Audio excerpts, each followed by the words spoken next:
Welcome to the Mindset Game podcast. I'm absolutely thrilled and excited to introduce you to our guest today, Dr. Joe Vitale. Dr. Joe is a globally famous author, marketing guru, movie, TV, and radio personality, musician, and one of the top 50 inspirational speakers in the world.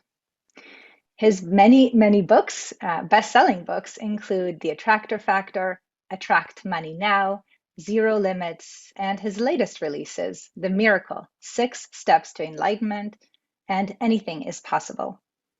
A popular leading expert on the law of attraction in many movies, including The Secret, Dr. Vitale discovered the missing secret not revealed in the movie.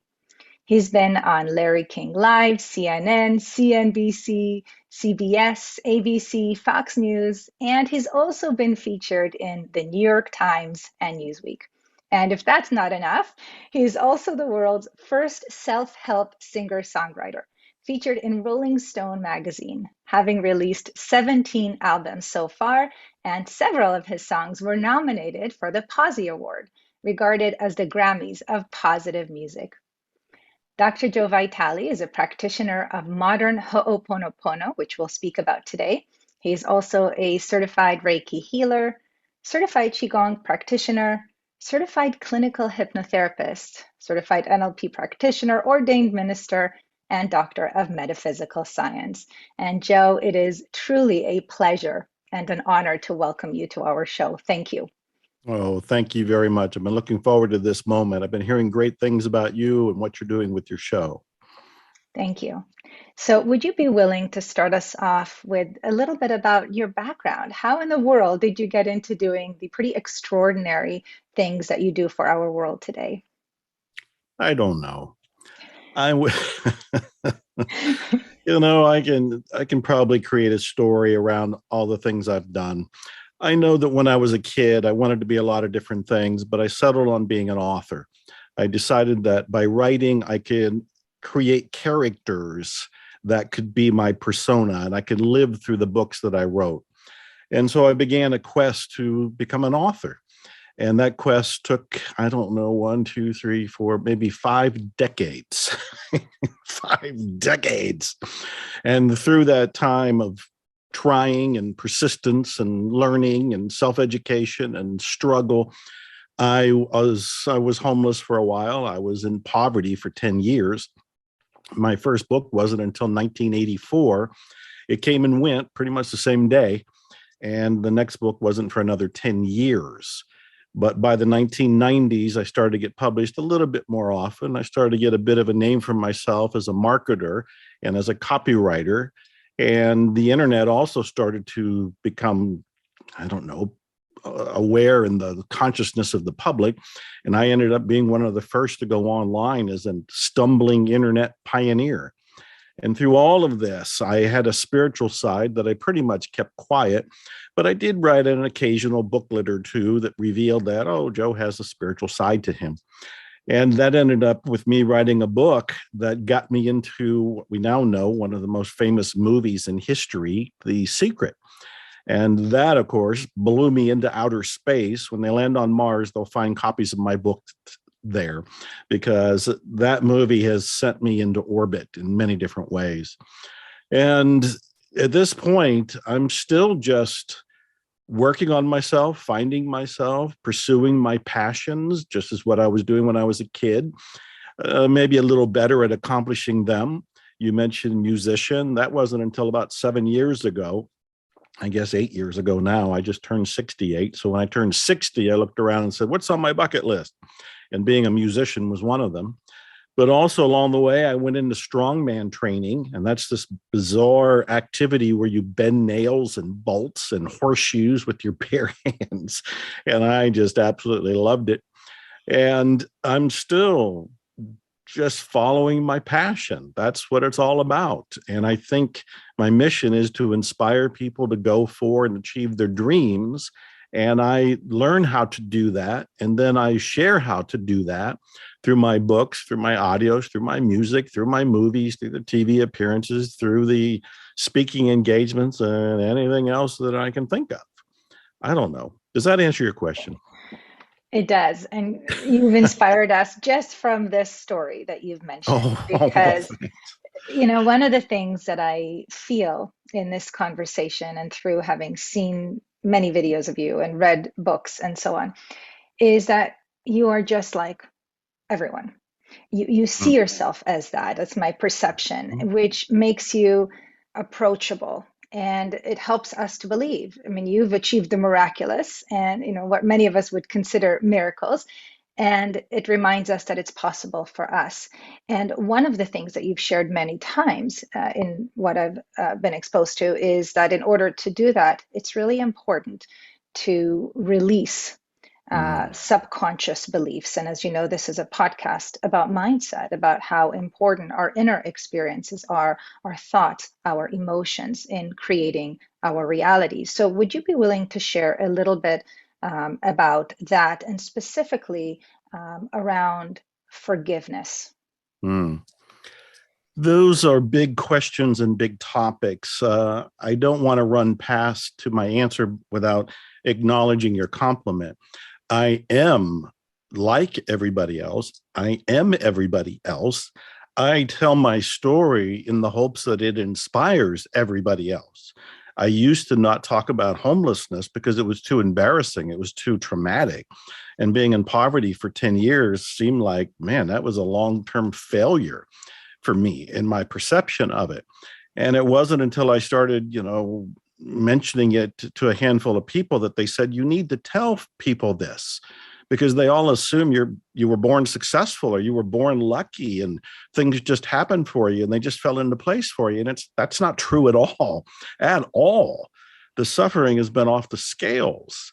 And I'm in the life experience just like everybody else. I mean, whether it's COVID or I just finished a divorce that was a 3-year persecution of my life and business.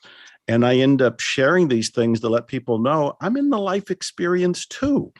We all have rainy days. We all have days when we trip and fall in the mud.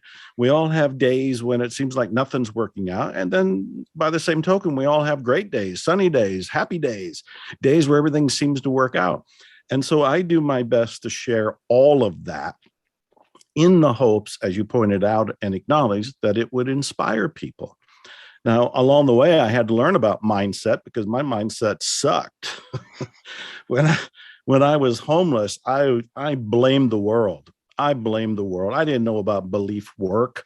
I didn't know about taking responsibility. I didn't know about forgiveness. I didn't know how to transcend what I was going through. All I knew was everybody else was doing well and I alone was not. And it hurt. It hurt. I was angry. I was upset. I felt like it was me stacked up against the universe. And even as I say that, I have to point out, because at this point, I agree with you. I know enough about what you do that we agree that we live in a belief-driven world. You change your beliefs, you get a different world. And what you're really changing is your mindset. And so I had to really look at that hard. And you got to remember, when I was homeless, this is in the 1970s. There's no internet. The only coaches that are out there are little league coaches and football coaches. If there were self-development coaches, I didn't know them and couldn't afford them. But I'm reading the books. I've always been a reader. The books behind me, those are real. This is not a green screen. When I was homeless, I lived in the Dallas Public Library, literally. And it was bad because it was where I was living. It was good because it was books and they were everywhere. And I love books. And it had a bathroom and it had water and I'd sit there and read. And I was reading these books that were telling me I had to look at my own beliefs, my own mindset. And I realized with this shock, and I'm saying this because everybody here needs to really look at their own beliefs. And I realized I had an operating belief, and everybody here has an operating belief.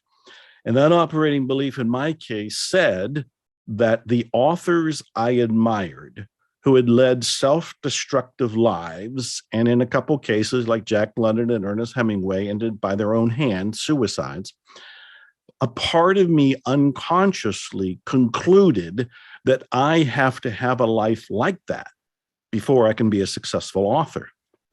And so I was, unknown to my own conscious awareness, setting up a belief system that was crucifying me, that was killing me.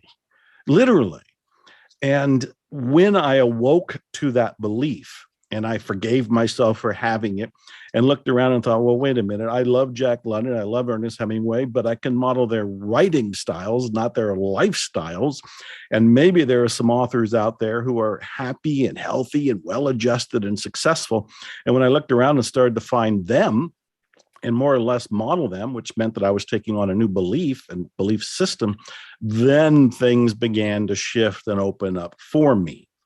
Now, I always point out to people that I was doing this alone. The people that listen to your show, you're lucky. You are lucky because you can collapse the amount of time it takes for a transformation. You learn all the secrets, you learn all the hacks, you learn all the techniques, you learn about the different beliefs that help you or can hamper you, and you can make your change far more rapidly than I did when I was just sitting in a library on the floor reading books and trying to interpret them in a way that would make a difference in my life. So that's kind of the long answer, but forgiveness of myself, and I'm taking a deep breath because it took me a long time to forgive my father. It really, in fact, I don't usually even talk about that, but he was a hero in one way and a horrible terrorist of a guy who gave me trauma in a lot of other ways. And when I did leave where I was born, which was up in Ohio, and I ran for Texas, taking a bus with a little bit of money I had saved, I had no intention of ever going back, ever. And I didn't see him for almost 10 years. And he came down one time. He drove down with my mother, and I was married at the time. We were struggling, but he took us out to a fast food place, which I'm laughing about because I haven't been to a fast food place in 10 years. He took us to a fast food place and he's talking to us. And he was talking to my wife, my late wife at this point, and he was apologizing for how he raised his kids. He didn't do it directly to me. It was the best he could do, was to say he was sorry to my wife at the time, knowing I was hearing it because I was sitting right beside her. I was cat-a-corner right across from the table. And even when he said it, I was still bitter. It was tough. It was tough to get to the point to say, man, he did the best he could. And to move into that mindset that I could say, I forgive him. I forgive him. And over the decades, we developed a completely different relationship. He's gone now, but he lived to be 93 years old. And when he was 90, I turned him into an author, which is a great story. If we get time, I'll tell you about it. When he was 91, I turned him into an author again. When he was 92, I had his first book translated into Italian and published in Italy. For the little Italian man that he was, it was one of the highlights of his life. And so I got to do all of this before he checked out at 93. But my level of forgiveness, it was complete, but it took a long time. And again, I think because I was wrestling with the demons by myself. No coaches, no podcasts, no internet, no things that we often take for granted today, like your wonderful show. But I did get to say, I love you and goodbye and thank you before I left. Thank you for sharing that. I imagine that many of our listeners have not had the perfect upbringing, if you will, and maybe holding on to some things, whether it be for a parent or somebody else in their life that in their perception hurt them. And it is in the letting go that we, as you've shared and experienced, not only free ourselves, but we also help others to be liberated from that attachment. And so thank you for inspiring us to really courageously look at those parts of our life and to kind of face them head on. And what a gift that, that day when your father said what he said to your wife, and, of course, all of the steps that you took after that. Anybody that is still holding on to a grudge or resentment to their perceived story of how things have gone, and they're bitter about it or angry about it, the reality is the only person they're hurting is themselves. The other person doesn't feel it. They often don't even know it.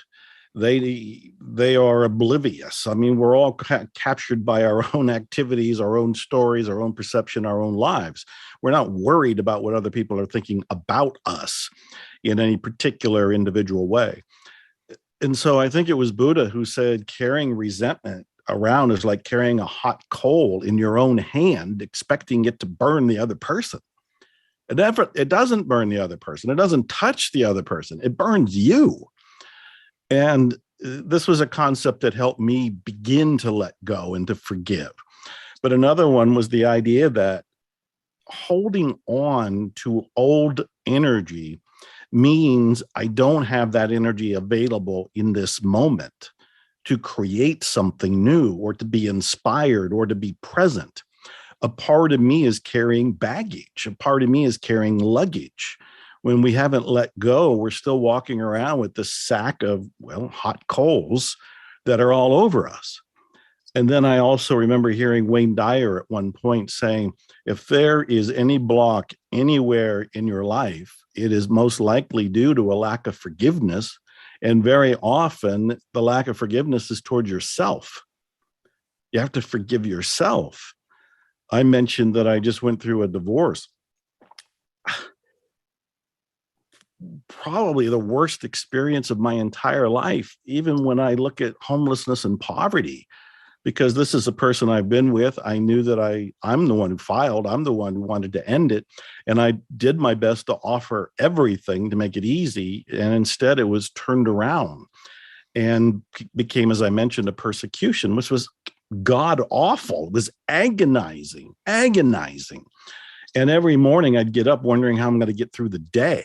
And every morning I'm still making happy-go-lucky Instagram videos to inspire the rest of the world. And then right after I'm done with it, I'm going to a court case or I'm talking to an attorney. And part of what went on was the lack of forgiveness from myself, because I was the one, I'm the law of attraction guy. I'm in the movie The Secret, talking about creating your own reality. And we both agree that our beliefs are creating what we experience. And so I really beat myself up for the beliefs, for the attraction, for the experience I went through. And it took a lot for me to get to the point to forgive myself. And part of what helped was just realizing I was doing the best I could. Given all the information, all the facts, all the story at that point, I made the best decision I knew to do. And regretting it in my mind, replaying it in different ways was not helping. It was hurting. And so I have learned the power of forgiving myself as well as forgiving others, and like I mentioned with my father. It is very, very powerful. This whole idea of forgiveness and gratitude are probably the two doors that will most instantly move you into a place of transcendence. Forgiveness and gratitude. Those are the two big doors. Thank you, Joe. And many people, I imagine, listening are saying, I get it, Joe. I believe you. I agree with you. Thank you for sharing your stories. How do I do it? Because, like many things, sometimes it's easier said than done. So, what is that tool that you teach that you want people to know, and how do they do it? Well, it's a very easy tool, yet a very powerful tool. It ends up creating miracles because it clears away the blocks within us that were actually preventing the miracles in the first place. The miracles are actually already there. We're the ones that put on our blinders, and we have these belief filters that don't allow us to see them. And certainly when I was homeless, I didn't believe in miracles. I don't even think the word miracle ever came out of my mouth because it wasn't in my head. It wasn't a possibility. So there's lots of different ways to get clear, to forgive, to change your mindset, to change your beliefs. But the one that I go to the most, I'm doing it virtually every day. I'm actually doing it right now as I'm doing this interview with you. And I've written 3 books about it so far, but the first one is the one that has taken the world by storm. That was Zero Limits. So let me give you the condensed version of this so people can realize what this tool can do with the impact that they need to understand. Somewhere around 2005, I had heard the most amazing story of a therapist who helped heal an entire ward of mentally ill criminals, but he helped heal them not by working on them in any traditional way, but by doing some sort of funky Ho'oponopono Hawaiian spiritual thing that I had never heard of before. And even though I was beginning to believe in magic and miracles, and I, about that time was going to be in the movie The Secret, which was released in 2006, so I thought I was pretty open-minded. When I heard a story of a therapist healing mentally ill criminals, I thought, this doesn't sound right. This sounds like a great story, a great urban legend. And so I dismissed it and just pushed it aside. But it surfaced again. Another friend told me about it. And I thought, well, if this is true, I need to find out. Because if it's true and he used some sort of method to heal mentally ill criminals, maybe the method could work for me. Maybe it could work for other people. Maybe it can work for people that are having everyday problems and not the problems of the mental institution and criminals that are confined there. And so I did the work. Back then, there were no books. Back then, there was nothing on the internet. Today, it's all over the place, largely because of my first book, Zero Limits. I found the therapist. His name was Dr. E. Haleakala Hu Lin, Dr. Lin for short. Got him on the phone. He talked to me for an hour. He didn't know who I was. We didn't know where this was going to go. He was just sharing. Yes, he worked for the mental hospital for the criminally insane in Hawaii. And yes, he was the staff therapist. And yes, they took him on because they needed to have some licensed doctor. But his agreement was he's not going to do traditional therapy. He's going to do this weird thing called Ho'oponopono. And when I asked him, what is Ho'oponopono? He says, it's just about cleaning and clearing yourself. What the hell does that mean? And he went on to try to explain that our only job is to clean our data. What is data? And he went on to explain data is your beliefs, it's your mindset. And I was so captivated. I did a seminar with him, agreed to write the book with him. He and I did 3 seminars together. I ended up writing 2 more books after Zero Limits. I wrote At Zero, and then 10 years later, or sometime after that, I wrote The Fifth Phrase. And I did learn all about Ho'oponopono. There's a lot of depth to it, but in its essence, it is as simple as can be. There are 4 simple phrases. You say these 4 phrases inside yourself to your connection to, I'll call it divinity. Somebody else might say God. Somebody else might say nature. Somebody else might say a higher power or consciousness, or your unconscious or collective unconscious. We have 1,000 different names for this power source that's bigger than the individual, you or I.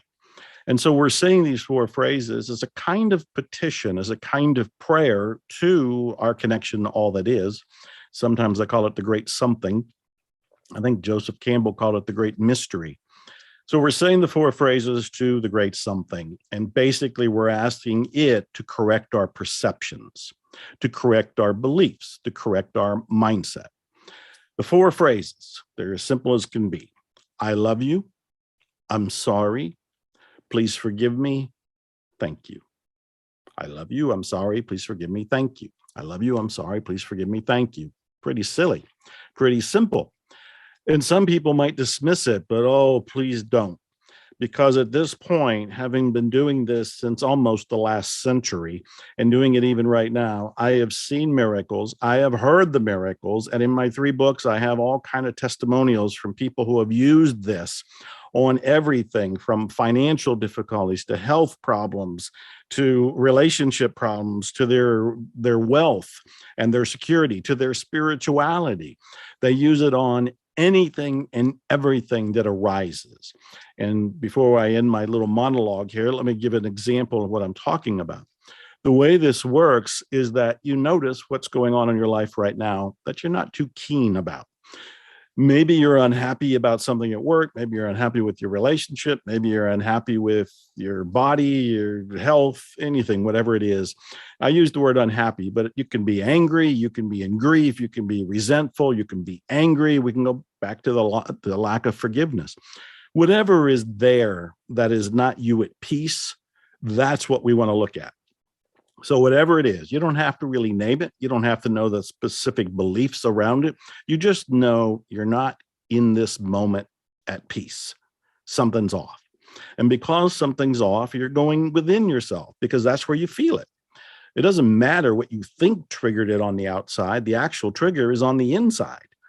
Whatever you are blaming on the outside, you're blaming the mirage. In Ho'oponopono, it's all a projection. In Ho'oponopono, you're really the only one. There's nobody else. Everybody else is actually being projected from your own unconscious belief system. So if you don't like what you see out there, you have to notice that where the discomfort is isn't out there. It's in you.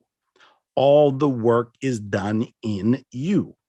So as you feel this discomfort, this rage, this embarrassment, lack of forgiveness, blah, blah, blah, whatever it happens to be, you're feeling it. And then you begin your prayer, your petition, your Ho'oponopono. I love you. I'm sorry. Please forgive me. Thank you. I love you. I'm sorry. Please forgive me. Thank you. You're saying this as if you got on the phone with God. And you don't know what caused the problem. You don't know what caused the perception. You don't know what caused the beliefs or the mindset, but you do know it can be erased. You do know it can be, with a little help from a higher power, corrected, which is what Ho'oponopono is all about. It actually means to make right. And so, I love you, I'm sorry, please forgive me, thank you, is your request to resolve whatever it is, whether you know it or not, whether you can specify it or not, whether you can write the beliefs down or not. It knows, the higher power knows, the cosmos knows, and it goes inside and it can erase, delete, rearrange, and even replace whatever the beliefs are that are blocking you from the peace of this moment. To give you the parallel, Dr. Hulen, when he's in that mental hospital, he didn't work with the patients. I talked to him. I mean, I was with him enough to get the whole story. Plus, I talked to the social workers who had been there at the time. And what he was doing was looking at their charts. And as he looked at their charts, he's basically looking at their stories. And as he's reading it, he's feeling emotions. He might be repulsed. I mean, these were violent, mentally ill criminals. And he might be seeing things in their charts that are very unpleasant. But instead of doing therapy on the patients, he looked at what was bothering him about what he was seeing.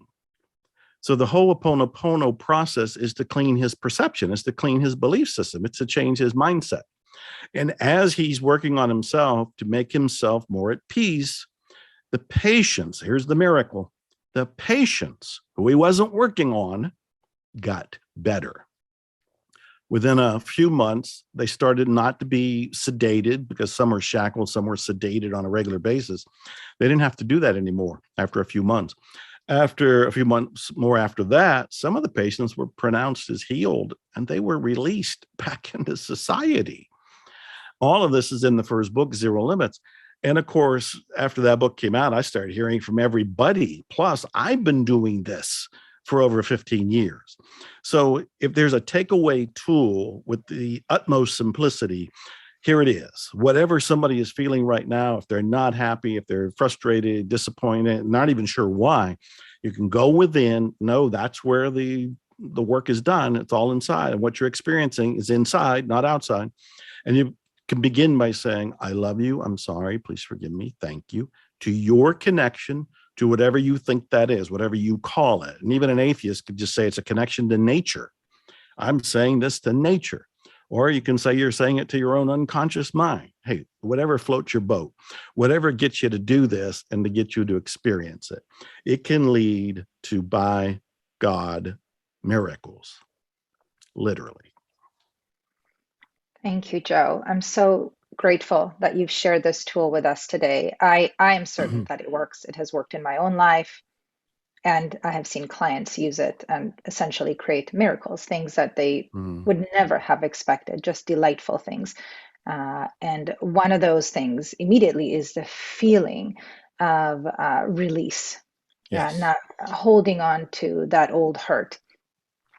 And so, as people are practicing this, saying these 4 phrases to kind of shift some of those underlying energies, what guidance do you have around what time to do it, how to do it, Do they do it after meditation? How many times to repeat those phrases? Are there any kind of specifics as to how to do this and get the best results? Oh, those are all great questions. And, at this point, I've heard them all. So I've heard everything from what order do you say the phrases in? Whatever order feels right. I love you. I'm sorry. Please forgive me. Thank you. Seems to be what my order is, but there are times when I just say it completely differently. So I love you. I'm sorry. Please forgive me. Thank you. Entirely up to you how you say it. When to say it? All the time, nonstop. It is a living, breathing, walking meditation. Now, as I say that, I know when I first learned the 4 phrases at the first event I did with Dr. Hulen, I had to write them down on a yellow sticky and put them on the mirror. I was in a hotel room and I thought, I love you. I'm sorry. Please forgive me. Thank you. I'm not going to remember all that.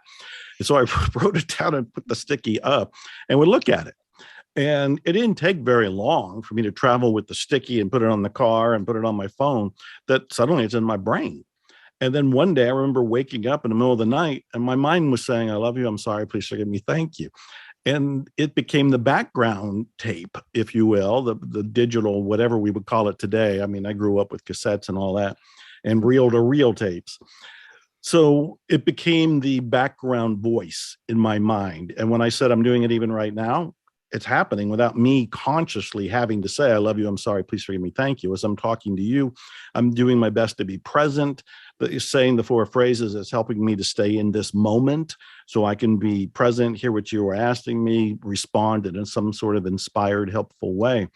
And so it becomes second nature very quickly.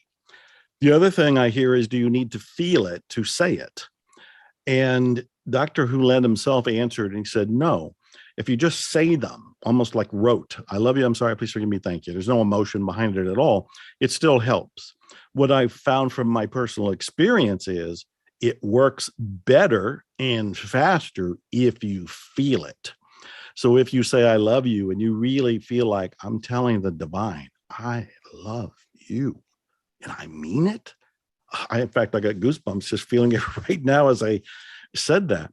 Or if you're feeling apologetic and you're saying, I'm sorry, or please forgive me, and you truly feel like you really are apologizing, that moves more energy more quickly. And when you say thank you and you really do feel that state of gratitude, that opens up your heart. You really feel all the phrases when you say them with sincere emotion behind them. The other thing I've noticed is that when you say the phrases and you are really feeling a problem, they work ultra fast. If you're saying the phrases as you go about your day, that's wonderful. I think those are, it's like the street sweepers who come out at night. They're cleaning the streets and you're not even knowing what they're doing. You just get on the road and the streets are clear. Well, that's ho'oponopono. If you keep doing it, what it's doing is cleaning your path through life. And so a lot of things were removed and you didn't even know they were there because you did the work.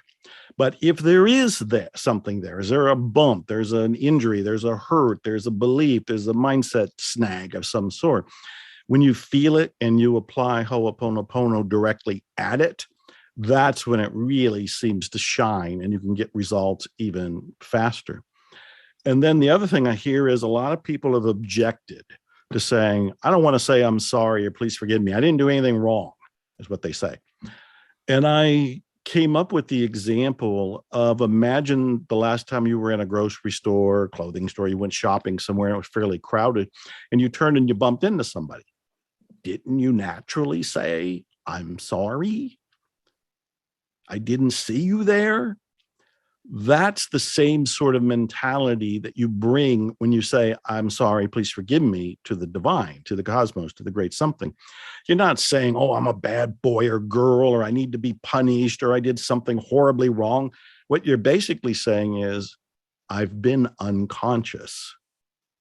Please forgive me for being unconscious to my own beliefs. I don't know where the beliefs came from. I'm sorry that they got there, but let's remove them now. So there's no heavy guilt. There's no heavy pressure.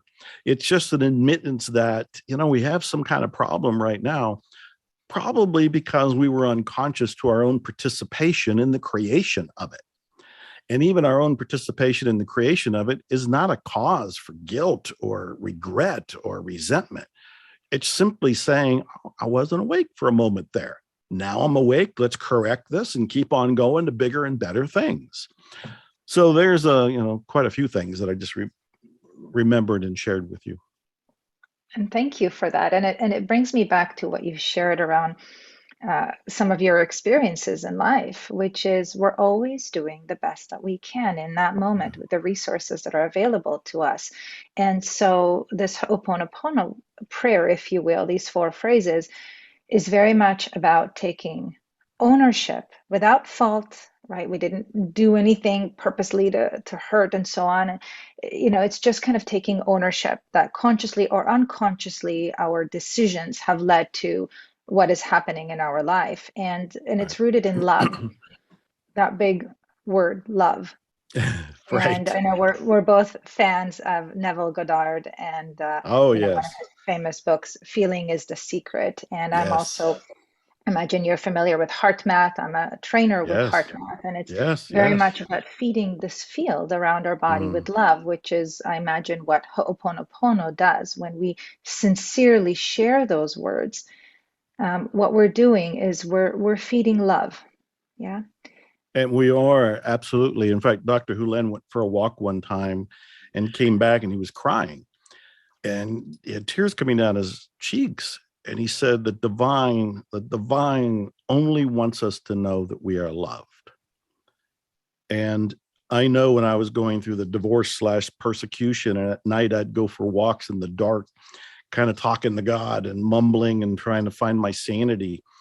There were moments when I realized the only person not forgiving me was me, because the divine already did. The divine didn't judge me. The divine loves me. And so my getting out of my own way is what created a breakthrough that already existed. And I'm smiling as I say this because I'm hoping everybody can feel that, we're all going through something. One of my very first songs was called Everybody's Going Through Something. It ended up being a big hit. There's a big YouTube video, gets lots of traffic. But it really came from the insight that everybody's truly going through something. We all are. It's the nature of the human experience. But what we want to realize and remember is that this divinity is loving us no matter what. It's loving us no matter what. No wonder Dr. Hulen had tears coming down his cheeks. He, in his walk, his meditation, whatever he was doing, had that direct experience. And that was reminding me of the direct experience. The only person judging me was me. The divine isn't. Yeah. Thank you, Joe. And what a wonderful reminder for all of us of who we truly are, which is that uh, just pure source of love. And anytime we forget that is when we experience what we perceive to be suffering. And Mm. Joe, how can people learn even more about your work? Read your books, attend your programs. You offer so many wonderful, wonderful resources for people in our world, and I'm deeply grateful for that. How can we learn more about that? Well, thank you for asking, and thank you for the opportunity to be here and to share. The most exciting way that is relatively new is I now have my own online television show. It's called Zero Limits Living, and it can be seen on Amazon Fire, on Apple TV, on Roku, on Android, on YouTube, on the Lex TV app. A simple way and a very direct way to get to the new episodes. And this is a relatively new show, but I got big dreams and the divine seems to be nudging me to do it and setting all of this up for it to happen, is simply go to zerolimitslivingtv.com. zerolimitslivingtv.com, and I will post all the shows as they happen there. And there's also a way to sign up to be notified when there's a new show. So zerolimitslivingtv.com is probably the easiest thing. My books are all on Amazon, Zero Limits and At Zero and The Fifth Phrase, my Ho'oponopono trilogy. They're all there, as well as I don't know, 80 some other books. Music's all over the place too. Spotify, Amazon, iTunes, wherever you can find music, you can find some of my stuff. Well, thank you. And I highly encourage our listeners to do so. Really, you are a masterful teacher Oh, and a thank real you. giver, and you truly live what you teach. And thank you for making our world an even kinder, uh, more loving place to be. Thank you for those kind words. I'm soaking them up so I have tears in my eyes. I thank you. I appreciate you, what you said, and what you're doing. Godspeed to you and your listeners. Thank you, Joe.